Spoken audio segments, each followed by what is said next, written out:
હક્કી આવાજ ન્યૂઝમાં આપનું સ્વાગત છે। હું છું અજીત ઝુપેલવાલા। સમાચારમાં વાત કરીએ તો વડોદરા જિલ્લાના નાગરિકો માટે તેમના રેશન કાર્ડ કેવાયસી અને આધાર કાર્ડ અપડેટ કરવા ધભોઈ પુરવઠા મામલતદાર તેમજ તાલુકા પંચાયત કચેરીમાં રોજે રોજની લાઈનો લાગતી હોય નાગરિકોના સમયને ધ્યાનમાં લઈ કામગીરી રજાના દિવસે પણ કરાવી શકે તે માટે જિલ્લા વહીવટી તંત્ર દ્વારા જિલ્લાના તમામ નગરપાલિકા વિસ્તારમાં રેશન કાર્ડ કેવાયસી અને આધાર કાર્ડ અપડેટ માટે મેગા કેમ્પનું આયોજન કરવામાં આવ્યું હતું।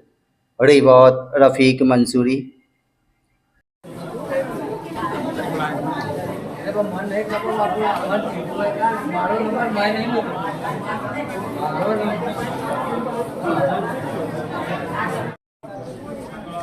हाँ भाई इसका भी ले लियो।